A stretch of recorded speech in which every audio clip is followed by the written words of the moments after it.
India के वजीर खारजा को अपने घर बुलाते हैं, पाकिस्तान के वजीर आजम को नहीं बुलाते, लिफ्ट नहीं कराते, मुंह नहीं ऑफ इंडिया। बहरहाल ये चीज़ आप देखें कि किस तरह ऋषि सोनक एक स्टेप नीचे आए अपने प्रोटोकॉल से और उन्होंने वजीर खारजा को होस्ट किया। इसके ऊपर इस ह्यूज सिग्नलिंग।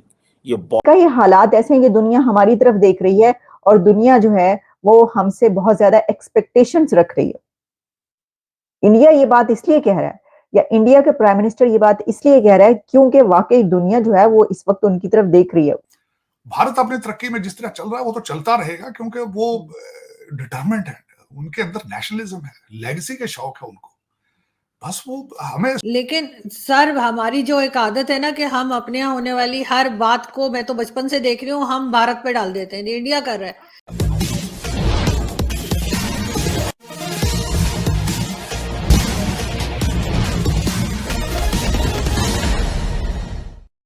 यूके के इतिहास में ऐसा पहली बार हुआ है कि यूके के प्रधानमंत्री ऋषि सुनाक ने विदेश मंत्री एस जयशंकर के लिए सारे अपने यूके के प्रोटोकॉल तोड़ डाले हैं, क्योंकि यूके के नियमानुसार प्रधानमंत्री से मिलता है, लेकिन उन्होंने अपने राजकीय निवास पर भारत के विदेश मंत्री एस जयशंकर को बुलाया और भोज दिया।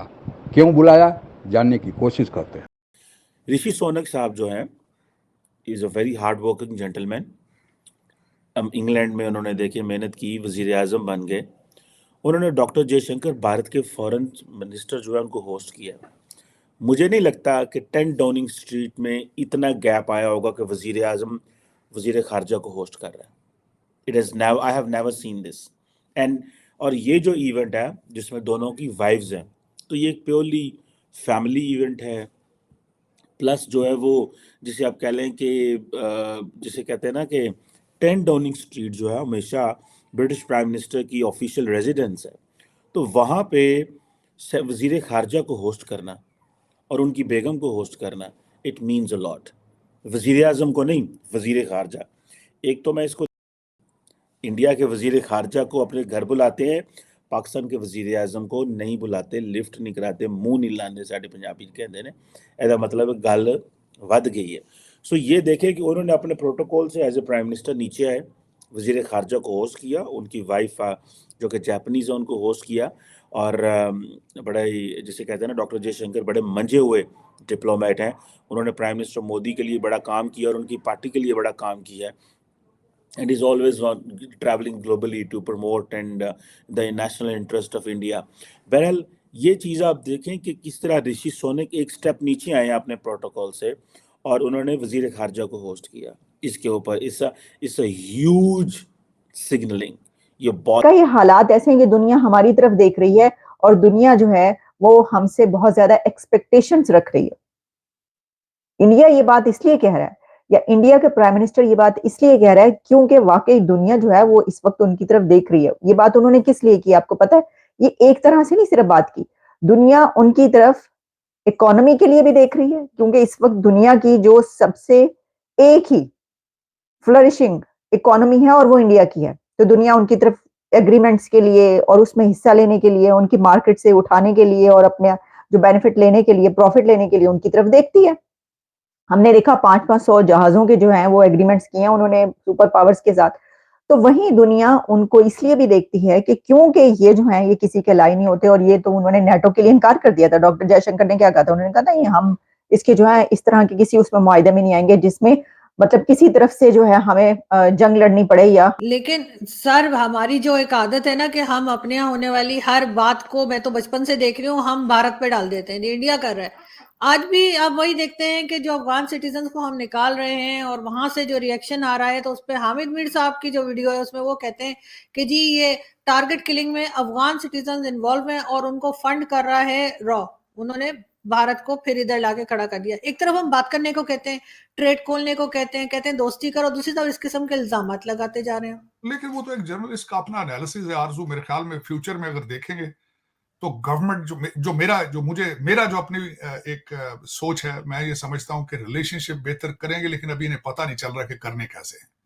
जब तक ये स्टेप्स नहीं लेंगे कॉन्फिडेंस बिल्डिंग की तरफ, तब तक काम नहीं होगा। लेकिन फ्यूचर में जो इदारे हैं जो चलाने वाले, आपके फैसले करने वाले हैं, एक दूसरे बकरा मंडी ने क्या किसी के साथ रिलेशनशिप बनाने, लेकिन वो भी सोच रहे हैं क्योंकि आपके पास गुजारा नहीं है ना तो आप जंग करने के काबिल है, ना हालात हैं आपके ना दूसरे, और जंगे क्या करेंगे आप। टीटीपी वाले आपको नहीं सांस लेने दे रहे, अगर देखा जाए तो टीटीपी को कंट्रोल करेंगे तो कुछ और करेंगे ना, तो वो आपको नहीं कुछ चतराल में जो उन्होंने आपको कर दिया उन्होंने, आप उनके बारे में नहीं कुछ सोच सकते इकट्ठा।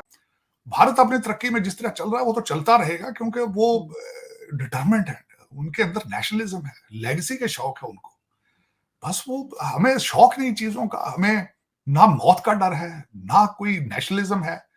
बल्कि मैं आरजू प्रोग्राम करूंगा आपके साथ बैठ के, मैं आजकल रिसर्च कर रहा हूं कि how the Nations morally become bankrupt, how Nations go bankrupt, morals and values किस तरह खत्म हो जाते हैं।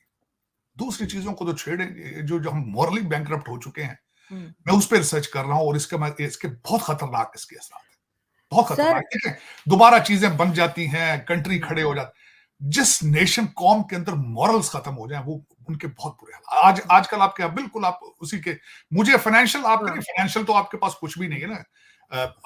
यूके पहले यूरोपियन यूनियन में शामिल था, लेकिन यूके यूरोपियन यूनियन से बाहर निकला और उसके पीछे यूके की मंशा यह थी कि वह अपनी अर्थव्यवस्था को तेज गति से ऊपर की ओर बढ़ाएगा।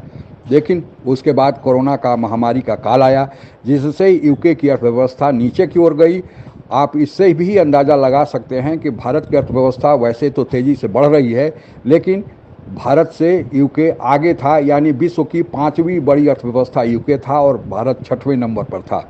लेकिन भारत की अर्थव्यवस्था ने यूके की अर्थव्यवस्था को बहुत पीछे छोड़ दिया, और इसके पीछे कारण यह है कि यूके में कई सरकारें आई और गई, वहाँ पर राजनीतिक स्थिरता का अभाव है, और साथ ही पहला महामारी से उबरने के बाद रसिया यूक्रेन युद्ध चालू हो गया, जिसमें अमेरिका का महत्वपूर्ण सहयोगी होने के नाते यूके को उसमें भाग लेना पड़ा, उसमें यूक्रेन को खुलेआम मदद देनी पड़ी। और अभी कुछ मामला पटरी पर ऋषि सुनक के प्रधानमंत्री बनने के साथ आ ही रहा था कि वहाँ पर अब हमास और इजराइल का युद्ध चालू हो गया है, इसमें भी यूके बुरी तरह शामिल हो गया है। अब सवाल यह उठता है कि आखिर यूके के प्रधानमंत्री ऋषि सुनक ने विदेश मंत्री एस जयशंकर को अपने राजकीय निवास पर बुलाकर रात्रि भोज क्यों दिया, और इसके पीछे हालांकि बहुत जो विरोधी हैं जो इस मुलाकात को, जिसमें ऋषि सुनक ने यूके के प्रोटोकॉल को तोड़ा है, जिन्हें अच्छा नहीं लगता है, उनका यह कहना है कि दोनों हिंदू हैं इसलिए उन्होंने प्रोटोकॉल तोड़ा, लेकिन हिंदू होने के नाते कोई प्रोटोकॉल नहीं तोड़ता। दरअसल यूके को अब भारत की मदद की आवश्यकता है। यूके भारत से व्यापार फ्री ट्रेड एग्रीमेंट करना चाहता है, लेकिन भारत कुछ अभी उसमें हीला हवाली कर रहा है, क्योंकि जो भी शर्तें यूके के द्वारा बताई जा रही हैं वह भारत के पक्ष में नहीं है। इसके अलावा भी विश्व की 5वीं बड़ी अर्थव्यवस्था, और अभी तक जो वर्ल्ड बैंक के फोरकास्ट हैं, IMF के फोरकास्ट हैं, उसमें भारत को सबसे तेज गति से ऊपर जाने वाली अर्थव्यवस्था में एक माना गया है। साथ ही यूके में जो मुस्लिम और दूसरे देशों के लोग हैं वह खुलेआम अब सड़कों पर उतर आ रहे हैं और हमास के पक्ष में नारे लगा रहे हैं। कल 3 लाख की भीड़ यूके के सड़कों पर उतर आई। वैसे में अभी तक केवल भारतीय ही हैं, और विशेषकर हिंदू भारतीय, जो खुलकर ऋषि सुनक का साथ दे रहे हैं और यूके के जो ओरिजिनल निवासी हैं उनके साथ खड़े हैं। ऐसे में भारत की तरफ यूके का नज़र जाना और भारत के विदेश मंत्री को प्रोटोकॉल तोड़कर उनका सम्मान करना, यह कोई आश्चर्य की बात नहीं है, बल्कि यह भारत के बढ़ते हुए कद का परिचायक है। आज के लिए बस इतना ही। जय हिंद। आप अगर हमसे जुड़ा रहना चाहते हैं तो कृपया मेरे चैनल को सब्सक्राइब करें तथा बेल आइकन भी दबा दें, ताकि नई वीडियो की जानकारी तुरंत आप तक पहुंच जाए। धन्यवाद। जय हिंद।